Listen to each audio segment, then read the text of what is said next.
guys, you ready? Okay. We're going to sneak over here. You may want to stand to the side for All right. Oh, and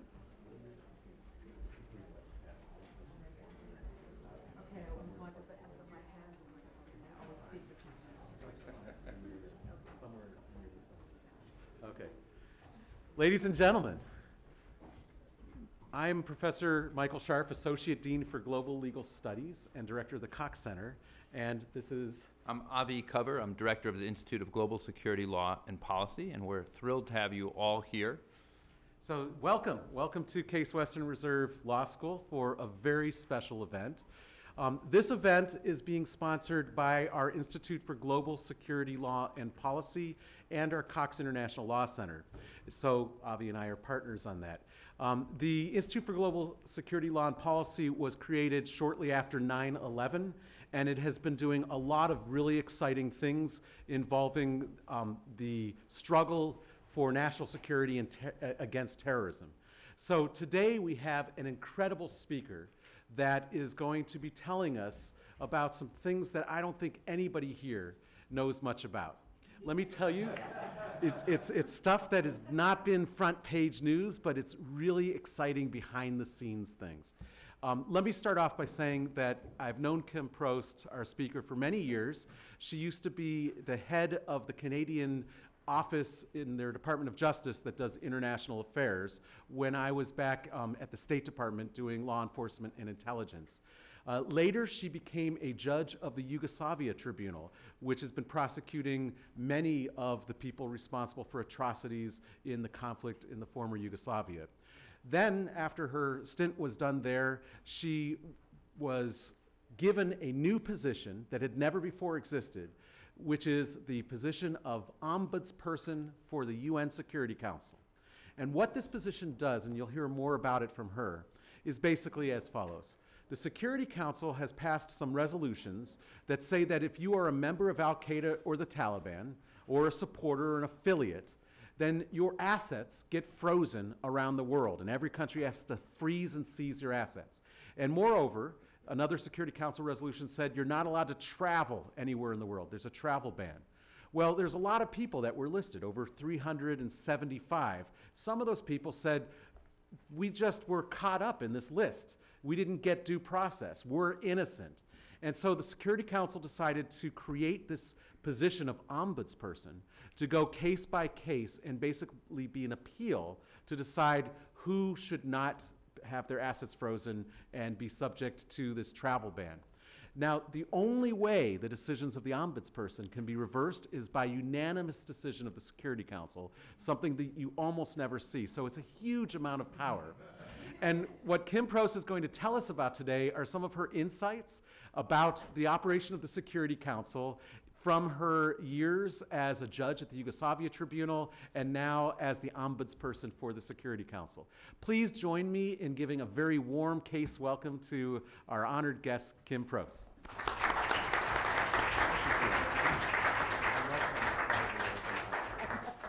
Still have my rock and roll museum tag on. Well, good afternoon, everyone. It's a real pleasure for me to be here at Case Western. I'd like to thank Professor Cover, my old friend, old as in long time, Assistant Dean Scharf, for inviting me and for the tremendous hospitality. I've had a terrific time already here in Cleveland. I'm going to go back to New York to promote Cleveland and Case Western. So, and it's always a great opportunity for me to have these occasions. The job that I currently occupy as ombudsperson is a very lonely job. And I, up until about 8 months ago, I was on my own. I've been doing this just a little over 3 years. I had no one at all in terms of staff. I now have a legal officer. And so this is a great opportunity for me to talk a bit about the work and the operations of the office in the context of the council. And also just to talk today, I'm going to speak a bit more broadly about the Security Council and some of the innovations in the Security Council, including my office and the work of the tribunals. So, and I realized it's a very timely opportunity to speak about the Security Council.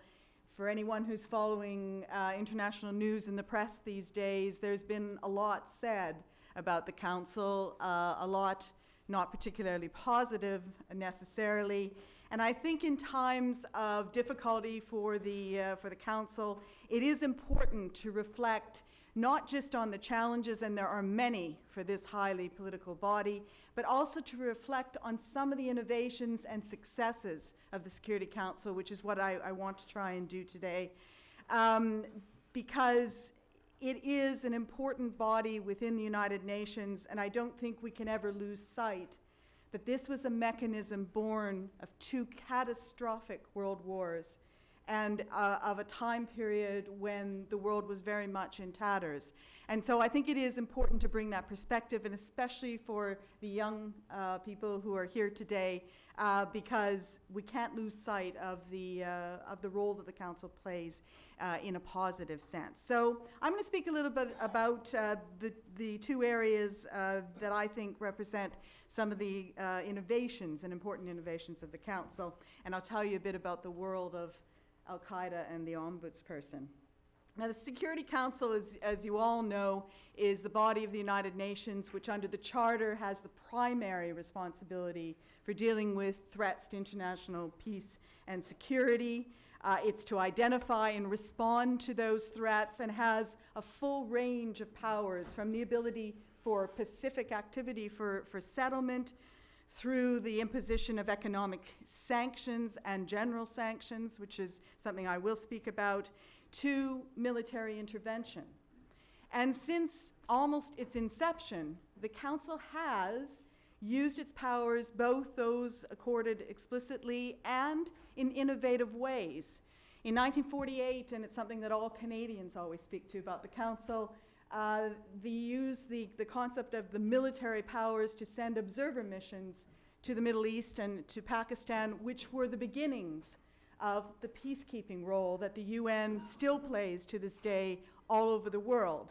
And it's important to Canadians because Lester Pearson, who was one of our prime ministers, won the Nobel Peace Prize partially for his role in that activity, in the starting of that program.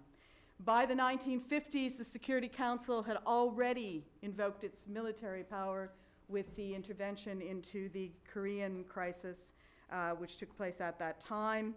And it used, from early days, it was using its sanctions power in the context of the struggle in South Africa in reaction to the apartheid of the government of South Africa. So right from the start, the body was, I think, important and did play an active role in international matters. But it's really in the 1990s when there was an unusual, for our world, rapprochement, if you want, politically, end of the Cold War, massive changes with the end of the Soviet Union and the transformation in that context, that the Council grew more active and quite bold in many ways. And the watershed, in my view, moment for the Council came in the face of the brutal conflict in the former Yugoslavia, first Croatia, Bosnia and Herzegovina, Kosovo, former Yugoslav Republic of Macedonia. There was a conflict that had the potential to destabilize the region and really was a significant threat to international peace and security. And perhaps it was because of the nature of the conflict, perhaps it was the history of that region and what it had represented in the context of the world wars. But for whatever reason, the Council began to take some extraordinary steps. First, they sent a commission of experts in to look at the question, not so much of the broader questions of peace or resolution, but the questions of crimes, whether war crimes and crimes against humanity were being committed in the area. And in response to the report, which confirmed those activities, on the 25th of May, 1993, they adopted quite a historic resolution, Resolution 827, which overnight created the International Criminal Tribunal for the former Yugoslavia, on which I served for 4 years as a judge. And it was followed less than half a year later in 1994 in the face of the horrific genocide in Rwanda by the establishment of that tribunal.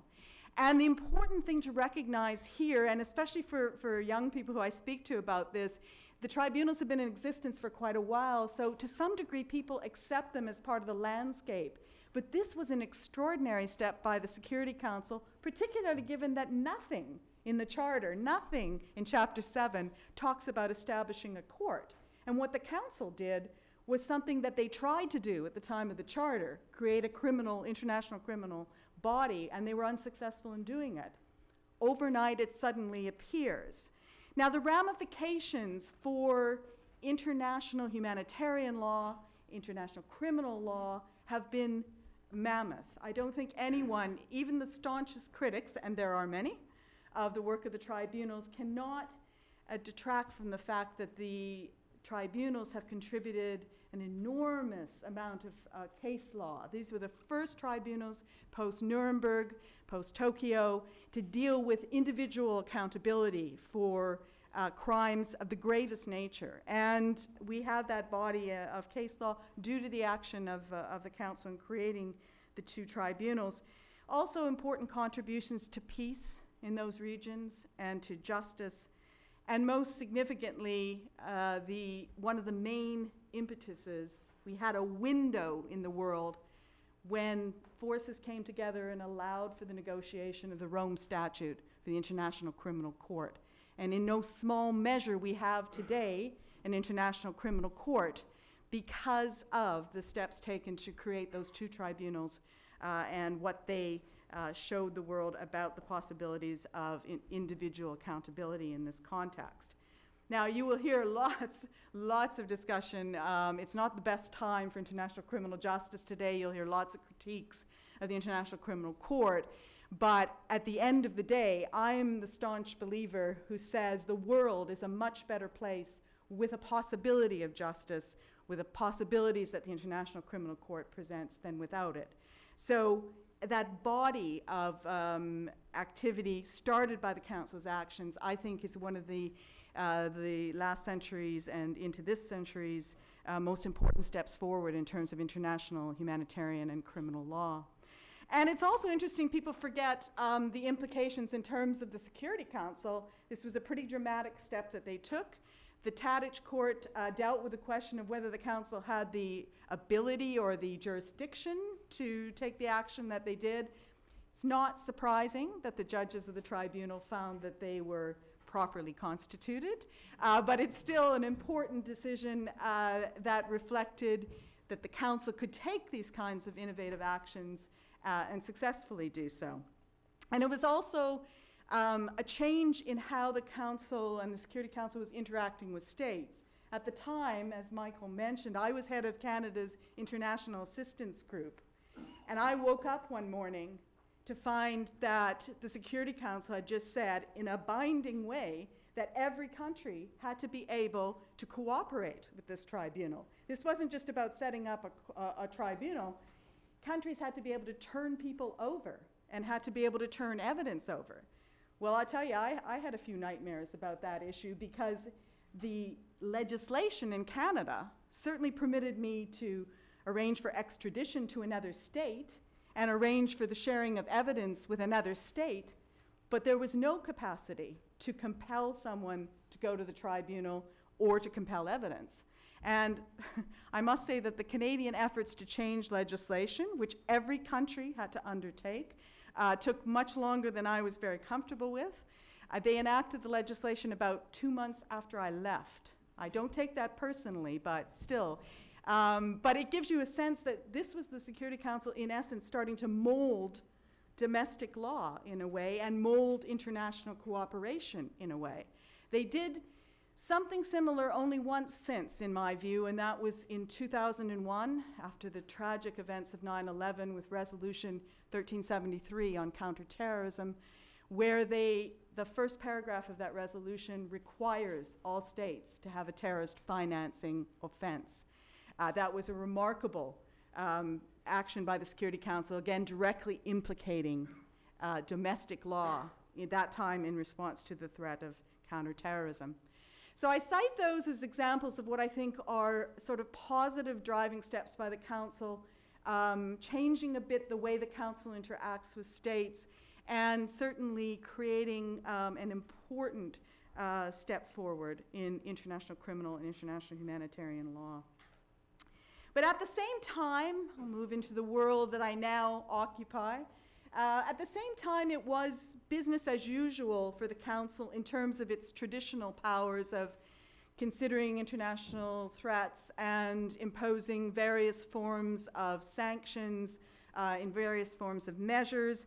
And they were increasingly resorting to the use of sanctions, powerful economic sanctions, in the face of what are today increasingly complex security threats in our world. But as the use of sanctions grew, as with anything, the unwanted, if you will, side effects of the use of the Security Council's sanction power became clearer and clearer and began to be the subject of criticism. When you impose, and we see it today with Iran, when you impose massive economic sanctions on a country, you certainly can have an effect in terms of trying to change conduct and in trying to restrict their ability, in the case of nuclear proliferation, whatever it might be. But at the same time, it does have a devastating effect on a mostly innocent population. And that was the problem that the Council, the Security Council, had to try and address. And they were very cognizant of the effects, Libya, Iraq, of the effects of the sanctions, which they viewed as necessary. So they began, and it really began again in that period in the 1990s, using what are referred to as smart or targeted sanctions. And what those involved is, rather than employing the sanction against a whole country, a whole population, they would direct the sanctions at factions, governments, government officials, individuals that were responsible for whatever the conduct might be. They were used, for example, in the former Yugoslavia conflict. They were used in the context of Haiti. And it was a very important innovation for the Security Council. And I took the job that I currently occupied, one, because of my belief in the need for rule of law principles at the international level and fair process. But I also took the job because I believe strongly that the international community and the Security Council should have at its disposal as many weapons as possible. I sat for 4 years on a genocide trial out of the Srebrenica massacres, and I am strongly of the view, whatever powers are possible, we need to have those in our arsenal to deal particularly with international humanitarian violations. But at the same time, the use of those powers has to be done in a credible and effective way, which is part of what motivated me to the job that I now occupy. And the problem that arose in terms of the use of the sanctions, it's a problem that probably crosses all of the sanction regimes, but it was a particular issue in the context of a resolution which is referred as Resolution 1267, which we now call the Al-Qaida sanctions regime, and I'll talk a bit about the origins of it because it'll give you a context that's important for the fairness issues. So in this context of targeted sanctions, in 1999, there had been investigations in Kenya and Tanzania in relation to the bombings there of the American embassies. And the investigations had determined that Osama bin Laden and al-Qaeda were responsible for those particular horrific acts. And as a result, the Council adopted a resolution which was aimed at trying to get to bin Laden, who was in Afghanistan at the time. He was being sheltered by the Taliban, who had control of much of the country at that time. But instead of placing the sanctions on Afghanistan as a whole, they placed them directly onto the Taliban. They placed the 3 traditional forms of sanctions: economic sanctions, so freezing of all your assets, travel bans, so you can't travel anywhere in the world, and thirdly, a weapons prohibition. And they created a committee which would be responsible to designate who's a member of the Taliban. And that it wasn't a particularly controversial move by the council. It was a form of targeted sanction. And then there was what at the time seemed small and innocuous, it doesn't seem so today, amendment in 2000 when they added Osama bin Laden and al-Qaeda itself. So it was now the al-Qaeda and Taliban regime. And the tricky part was that was the first time the council ever employed sanctions on non-state actors. Because as we all know, al-Qaeda is not tied to any particular state. It was not like the Taliban at the time tied very much to Afghanistan. You could be from anywhere and you can be a member of al-Qaeda. And that would come to be a very tricky issue, as I'll highlight shortly. But still in 2000, it wasn't particularly a difficulty because there was a handful of people on the list and most of them were in Afghanistan. But again, we have the events of 9/11, and events of that catastrophic nature often have an impact in terms of the Council, Security Council, and the activities taken at an international level. And hundreds of names went on to the al-Qaeda Taliban sanctions list after 9/11 within weeks, particularly those believed to have been financing al-Qaeda. So you have people all over the world suddenly on this list. And what starts to happen, because the council runs this, even though they're targeted sanctions, it's business as usual for the Security Council. So they're not explaining themselves, they're not sending notices, they're not talking to people, which isn't something the Security Council does, they talk to states. So suddenly, you did have situations where you could go down to your bank and try to move your funds and find out that all your assets were frozen. No one could quite tell you why. The government couldn't tell you why. There wasn't reasons at that time published. You can imagine, and there was no recourse. There was really nowhere you could turn other than to your government to ask them to speak to the Security Council, which is fine if you're in Sweden. But if you know, anywhere else, it's iffy whether they're going to actually take some action and try and get the council to give reasons or explanations or give you some form of recourse. So the criticisms of the use of the sanctions, and here it's why that amendment was so important, because in a political context, when you put sanctions on states or you put them even on a faction or government actors, there is a form of recourse because there is the political avenue. You can have debate and discussion with the council. Your representatives can go in and speak. But if you're an individual, you have no such access. So the criticism started almost immediately. There was states were in an uproar over how to deal with implementation.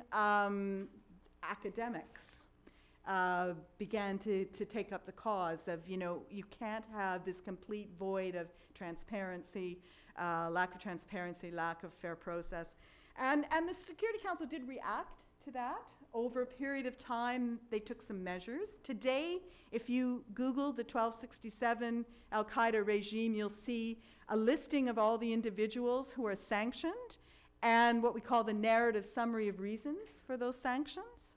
And you will also find now that there's attempts made to give notice to individuals. There's a review process that the committee itself carries out.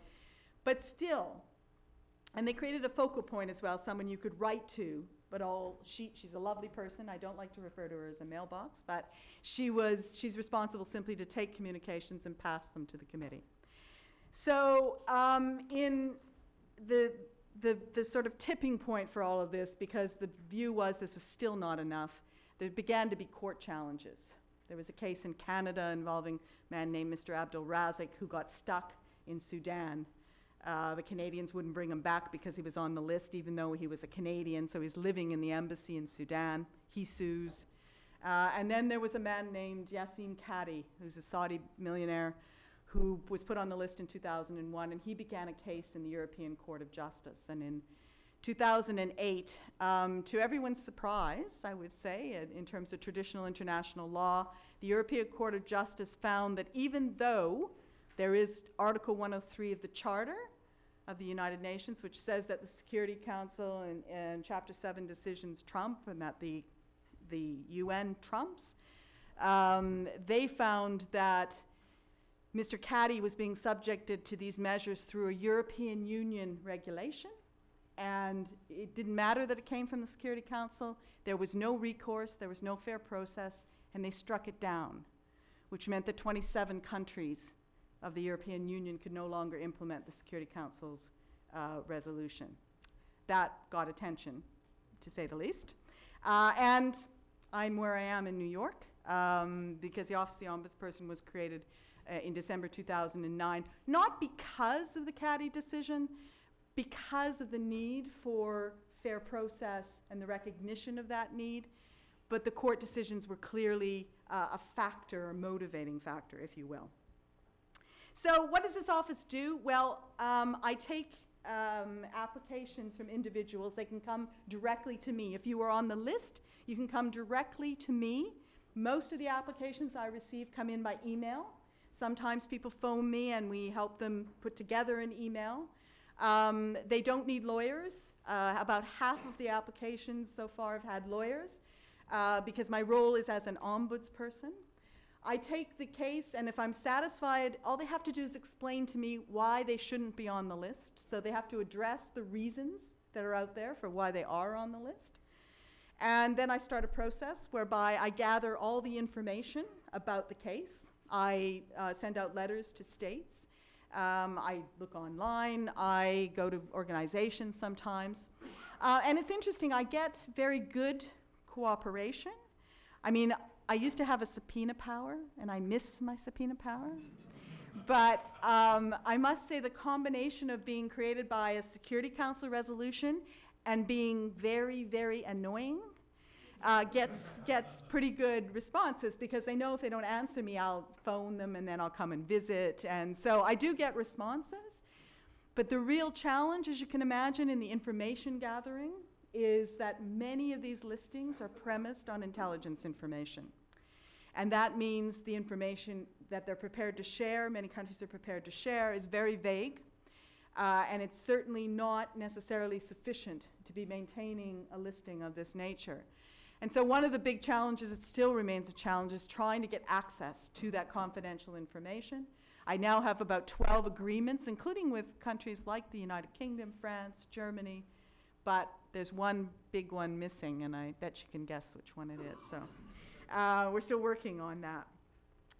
But when I gather as much of the information as I can, and the whole philosophy I had from the time I took up the position was, I'm going to take what the Security Council gave me in the resolution, and I'm going to use it as much as I possibly can to meet those fundamental principles of fairness. So know the case against you, have an opportunity to respond to that case and be heard by the decision maker, and review by an objective individual or entity. So after I gather the information, I have 4 months to do that, and I can extend the period once, but that's it, for 2 months. And then I move to what's called the dialogue phase. And in this phase, I actually engage with the petitioners. In the resolution, which I'll speak about in a minute, that changed the process in a pretty dramatic way, the Security Council also encouraged me to go and meet as many of the petitioners as I could. Now, obviously, they can't come to me. It's a little tricky. So I do go to meet with the petitioners, and it's quite a remarkable part of the process. And it's during that phase that I put to the petitioner everything I've gathered, unless I have confidential material. And they then have an opportunity to tell me their response and what they want to say to the committee. And it's interesting because several of them have said, including Yassin Qadi, who did bring an application before me, who I interviewed for a day and a half, and he and others have said, you know, I've been on this list for 10 years, and this is the first time anyone has sat across a table from me and asked me questions and heard my side of the story. And for me, that's a really telling statement about why this is such a necessary measure. Put everything else aside, that's why it's so important for fair process. So once I've gathered that information and the information from the petitioner, then I prepare the comprehensive report that goes to the committee, because it is still the committee's decision whether to delist or not. However, when I first, and Michael's talked a bit about this, when I first took up the job, and it was when it was a big risk in many ways, because many thought that the resolution did not go nearly far enough and that this was just a fig leaf. Well, I don't like being called a fig leaf. So when I first took up the job, I didn't have the power to make a recommendation. I could make observations. But I figured, well, you know what, I don't think they brought me here to give a fact summary, so I don't care what we call it, but I'm going to tell them what I think, which is what I did. And so that didn't go over so well in some quarters, but they sort of got used to it, and I think the attitude really was, well, if she's going to do it anyway, we might as well get the credit for it. So in the renewal of my original mandate was for 18 months, although I got there 6 months in, so it was about a year. In June 2011, they gave me the recommendation power. But more importantly, by then, the European Court of Justice had struck down the regulation. Council had tried to amend, the European Council had tried to amend it. ECJ strikes it down again. So there's a lot of pressure on. And so the resolution, and I got a call late at night telling me that this is what I was going to get, which was quite a shock to me. It gave me the trigger power that Michael spoke about, which is I now make a recommendation where I recommend delisting. The person or entity will come off the list in 60 days unless there is a unanimous decision. Yeah, it's, you know, tough. To the contrary, or it can be referred to the Security Council for a vote. But that's a very significant political step to take for an individual case. So that was the compromise which was achieved to try and give more, if you will, sort of more independence, more emphasis to the role of the Ombudsperson for fair process purposes. The two things, unanimous overturn and Security Council reference, have never happened. So since the time of that resolution, my recommendations have been effectively carried out by the decision of the Security Council's committee. And it's interesting because the other sort of aspects of this, I, from the start, have said the Council did not give me a power of judicial review. I think that's politically very unlikely, if not impossible, that they're going to let an outside party review the actual decisions of the Security Council. So what I say is I'm not reviewing anything to do with the original listing. I'm simply asking the question today, presently, looking at the information, is it, and I made up a test, okay, I admit that. There was no standard, so I just made it up. And the standard I employ is whether there's sufficient information to provide a reasonable and credible basis for the listing. Sort of a mix of common law, civil law, got words in it that everybody recognizes, seems to work.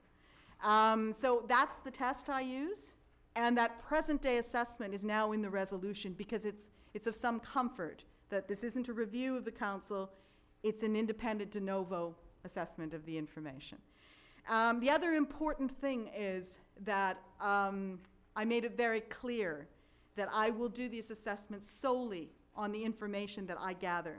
So it's not open to a state to say to me, you know, we know things and you should rely on us in terms of things that we say about information that we have. Bottom line is you share the information with me. You can do it such that I'm the only one who sees it, fair enough. But otherwise, I make these decisions, my recommendations on the information gathered. That's the only fair process for the petitioners. And then the trigger mechanism could operate. So that is a real impetus for the states to be able to provide me with confidential information, which is why discussions with the United States continue on that very important issue. And also, I really want to know what the full facts are. This is, at the same time that it's important to fair process, it's a pretty heavy responsibility. I don't want to be the one delisting somebody when there's strong information that should keep them on the list. So for both reasons, I am hopeful that we can try and find better ways forward in terms of access to information. I'll give you a few statistics and then just identify a few issues and open it up for some discussions. I've had 50 cases so far of the approximately 375, which I think is pretty good. 32 cases have been completed. Now, some of the cases involve applications by an individual and several entities. So the numbers don't, exactly match, but 26 individuals have been delisted. 25 entities have been delisted. One entity was removed as an alias. It wasn't an actual removal of the main name, but still through my process. In 3 cases, there was a denial of delisting, but in one of those, it was before the recommendation power, and there's been a subsequent application, and he was delisted. One petition was withdrawn, brought again, and they were delisted, the entity. 3 cases have been concluded by a separate decision of the committee. So my process starts, and then the committee takes the decision to delist of its own initiative. That included the case of Osama bin Laden, whose application was brought just recently, so well after he was reportedly deceased. And 15 cases are active at the moment. So I think when I look at the body of the activity, and I look at it, stepping back again into my broader topic today, I think both the use of the targeted sanctions and this remarkable steps the Security Council, and they are remarkable and perhaps underappreciated. The European Court of Justice just recently issued another decision. They seem unmoved by what the Council has done. I think that's an underappreciation, with great respect to the Court, of the extraordinary steps the Security Council has taken.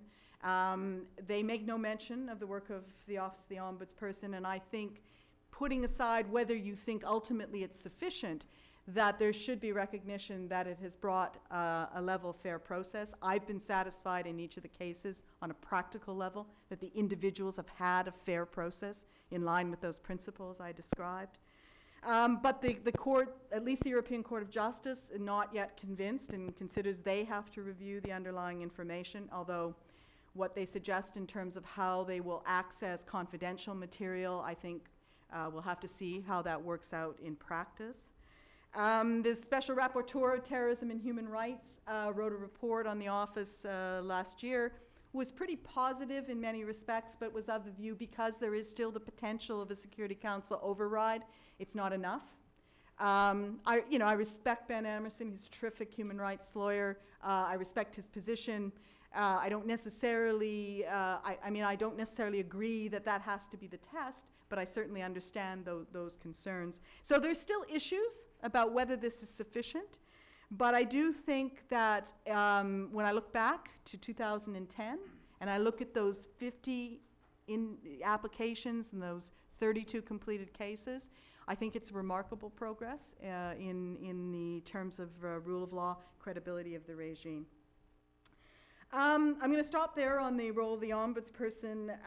In closing, I just wanted to highlight again that, it's unquestionable that the Security Council, which is a highly political body operating in an increasingly complex world, is going to continue to face frustrations and challenges, and perhaps some of those challenges are insurmountable. It's always going to be controversial. It's always going to be criticized. But especially what shouldn't be lost in the valuable debate that surrounds the Council is that we must ensure that it's a balanced discussion that recognizes the strengths of this body as well as its weaknesses. And I started in the same position I am on the International Criminal Court. Our world, our global village is a much better place with the United Nations and a Security Council than it is without one. So to the young in the room, it's your job to make it all better. I'm happy to take any questions and comments, totally open if you want to ask me things about the tribunal days as well. The only thing, someone's very anxious. Only thing is there may be some things which, because of the position I occupy, I work with the Security Council's committee, not for them. There may be some things I simply don't feel appropriate for me to comment on, and I'm sure you'll all understand that, but I'm happy to take the questions and comments, and we'll see where we get to. Yes. I believe you said that the financiers of Al-Qaeda are put on a list. Not just Al-Qaeda, but the financiers of Al-Qaeda.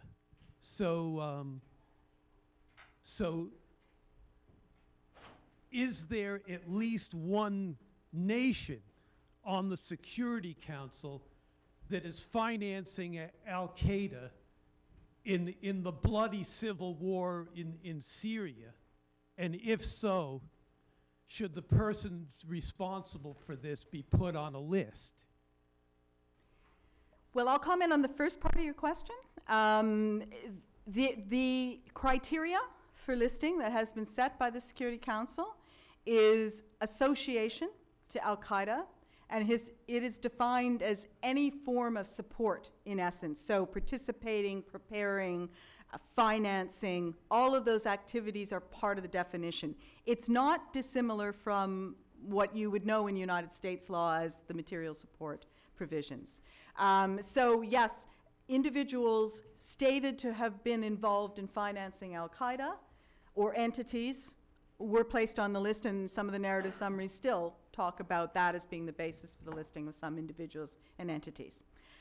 On the broader question, this is a list that deals solely with individuals and entities. So I don't deal at all with the question of state responsibility. That's entirely outside my realm. Is a state composed of individuals? What do you think? Well, it is, and definitely, but as I say, there is this distinction. This is a part of a targeted sanction regime, as opposed to, for example, there are regimes which are aimed at, sanction regimes aimed at states, but totally outside my realm of expertise and responsibility. So on that one, no comment. Okay, thank you. Interesting question is, I saw you mentioned bin Laden was taken off the list. Yes.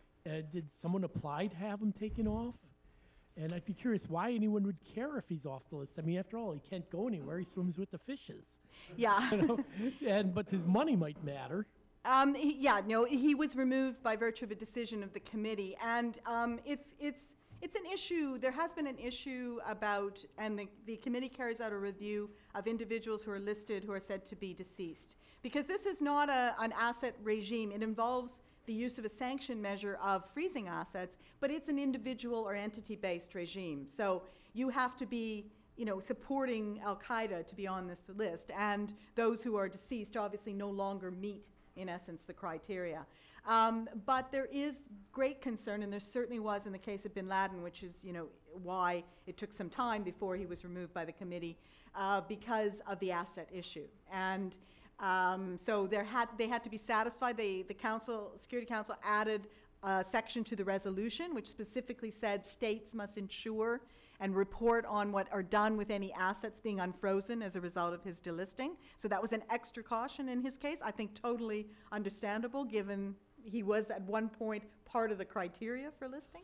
And why does anyone care? Because it's a part of the credibility of the regime. And all of the Security Council recognizes that. This is the sanction regime, so deceased persons, everyone accepts deceased persons should not be on the list. You deal with the assets through these kinds of measures. The difficulty is, of course, it's sometimes very difficult to determine if someone is really deceased. And there's also, as I say, sometimes it can take a while because of concerns about the assets. Okay? Yes. If someone gets delisted, do they get like a certificate or something? Is there document?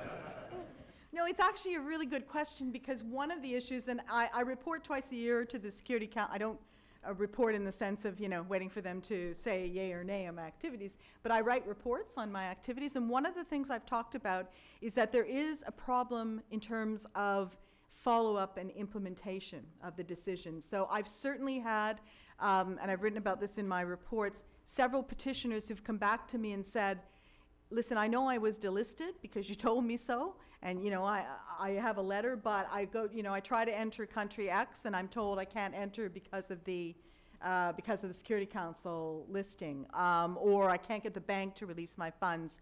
So I actually do, on occasion, write a letter to try and assist. But so far, despite my asking, and I continue to ask, the Security Council has not given me a direct power to sort of intervene formally in those situations. So I just try and do the best I can informally. But they certainly get notifications, and there's a press release and material we can send to support that. I'm surprised that there aren't more people on your list, because Al-Qaeda seems to be thriving anyway. And I wanted to know who advocates for you and your position to enable you to have more power. Oh, okay. Very good questions. Yeah, and it's interesting. I mean, this is not an exhaustive list by any stretch. And like any other act of the Council, the determinations to list people are based on the criteria of the Security Council, but there might be reasons that they don't want to include certain individuals or certain entities for other reasons. You know, sometimes it might be counterproductive. Can be some of the splinter groups. The council might have, you know, very good reasons. Perhaps they're involved in, you know, some kind of a peace process that, you know, where they're trying, I think, for example, some of the groups in the Philippines, for example. I'm not saying they were ever contemplated, you know, some of them were listed, some aren't.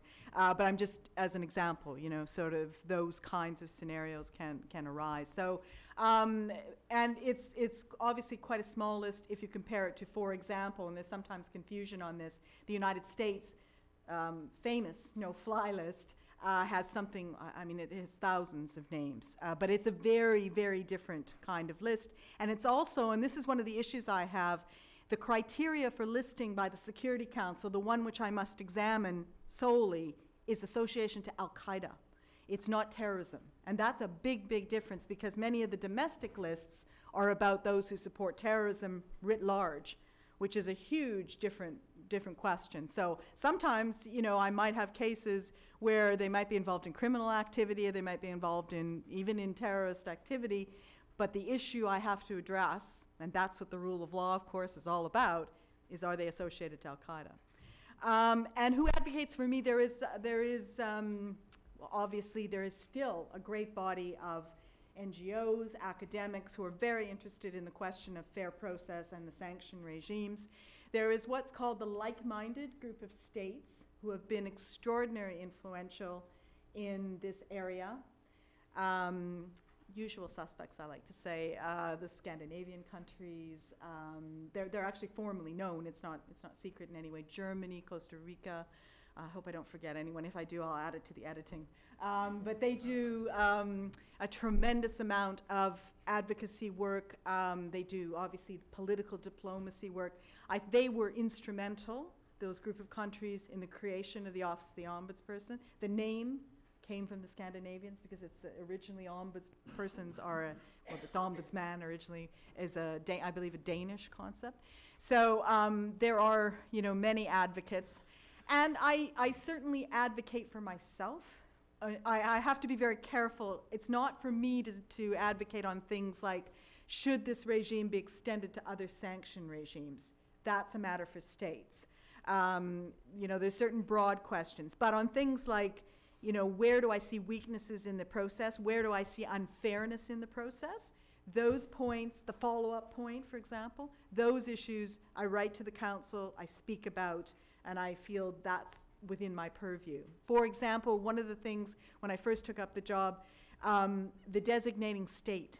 That's the state, that's the term we use. That's the state or states that put the person onto the list, or put them forward for listing. Still a committee decision, but it's obviously the state that has the critical information. And from my point of view, a petitioner must know, for fair process, must know who the designating state was, because you can imagine if your relationship with the state is not so good, that might be a factor you want to raise in your submissions.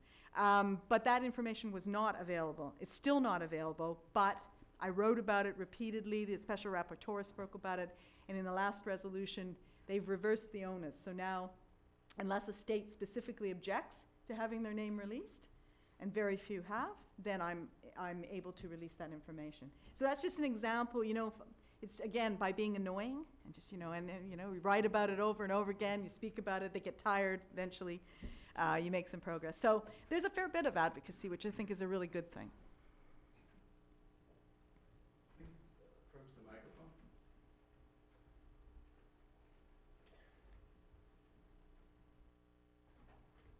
I'm just curious, of the people that have been delisted, I recognize that no two cases are alike. I'm just curious if you've noticed any trends or recurring issues that have come up in any or all or a handful of those cases? Yeah, it's interesting, and it's always a bit difficult because to date, and this is something that certainly I write about and others write about, to date my reports are strictly confidential to the committee. I can't even reveal to the petitioner or publicly what my recommendations are, though it's not hard to figure out, you know, because I'm able to say there's not been an overturn or a Security Council reference, so, you know, people can figure it out. But as a result, I'm sort of guarded in what I can say. But interestingly, it's not been things that when I first took the job I thought it might be, you know, people arguing mistaken identity, or it's been more factors of, because I operate to this lower standard, it's not a criminal standard. Council's made it very clear, you know, this is not punitive, it's preventative. Because you're operating to a lower standard, you can base these listings on, you know, reasonable information or inferences that you're drawing from information.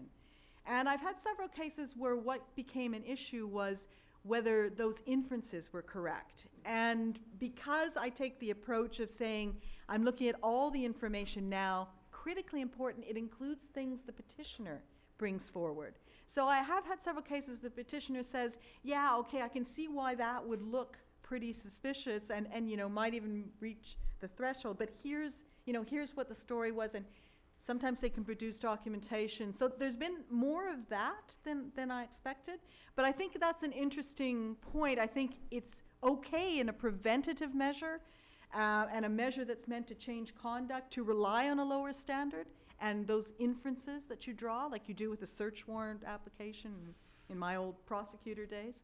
But it's important then that you allow a response to that and you take that information into account. So I mean, and that's what I would, you know, say that, I mean, each case really is different and very, very interesting. And sometimes it's changed circumstances, you know, people who have changed and the situation they were tied to has changed. So lots of sort of interesting scenarios. Other questions? Judge Prost, I wonder, given it would seem that the high rate at which cases have been delisted, people have been delisted, wouldn't it make more sense for the ombudsperson to adjudicate, or not adjudicate, but examine these cases at the front end before the actual listing has gone through, so that there is not this stigmatizing effect to those who really shouldn't have been delisted? Yeah, I mean, there's 2 points on that question. One is, and the front end issue has been a point that's been argued and is still discussed. First, it is, I mean, I gave you the numbers, and yes, it's pretty high. But there's some factors that go into that. At the beginning, I spoke about this at lunchtime, at the beginning there was what the Danish ambassador called the low-hanging fruit. You know, there were cases that were really sitting there. I had a case sitting on my desk before I even arrived. I mean, there were cases that, you know, I think for a combination of reasons were older, you know, relatively straightforward. And now we're starting to see much more complex cases. So I don't think the numbers necessarily for over the, you know, the first 3 years are a trend that will necessarily stay the same. But the problem with having a front-end review is it raises this whole political issue, which is, you know, this is the Security Council, which the Charter gives the power to make these decisions under Chapter 7, and there is simply, it is very difficult, if not impossible, to have an independent party reviewing. This is the problem with giving full judicial review, reviewing the decisions of the Security Council, which is what a front-end consideration, although there's probably ways you could structure it, it's much more difficult politically to have that. And while, yes, there is the point that it would avoid, you know, listings and stigmatization, which is always a very important point, at the same time, I'm less concerned about that now, because the day after you're listed, now, you can apply to be delisted. Now, you'll still have to go through the process, but it's much more effective now, and it's much less of a concern now that there is the mechanism. And also, the mechanism has had a real effect on the listings process, because what happens is that a country proposing someone for listing has to provide a statement of reasons, and they keep making the point that these reasons must be very, very detailed, and it has to be a unanimous decision to put someone on the list. So the fact that they know they have that Canadian woman at the end of the process, I think has been a bit of a, well, we better think, you know, whether we agree with her or not, we better think of how she'll look at this case if it comes to her. So I think there's a lot more, you know, strengthening of the process through that end. Not to say that, you know, there's still, as I say, still discussion about it, but I think that's sort of the context in which it's been dealt with. So let me close by saying that Judge Prost is very persistent, but contrary to what she was saying, nobody thinks she's annoying. In fact, she's the most respected person that I know in the field of international criminal law, and we're very, very privileged to have had you here today. And so please join me in.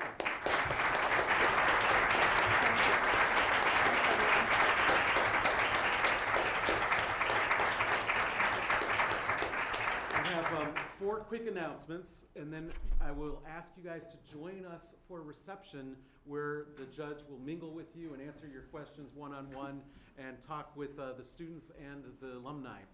The first is, if you are not a student and so you can't take international criminal law from me, but you're interested in this field, we now offer the world's first international law MOOC. It's International Criminal Law, a free online course, and it's offered by Coursera. 28,000 people around the world are taking it. I'm teaching it. It's very fun, and there's little flyers about it out in the hall.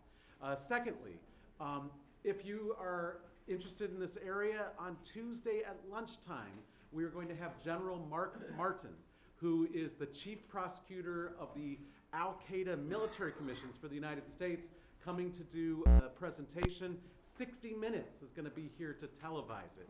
So it's a really big deal. We'd like to have a full house for 60 Minutes, so please come back. Thirdly, we have a lot of students who are interested in internships.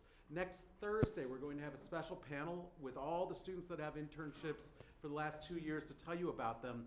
But Judge Prost was telling me that there is the possibility of an internship in her office for the summer or even the fall. So we will we'll see about that. That would be very exciting, I know. And I think that's all my announcements. I may have missed one, but all right. So once again, thank you very much, Judge Prost, and thank you all for coming.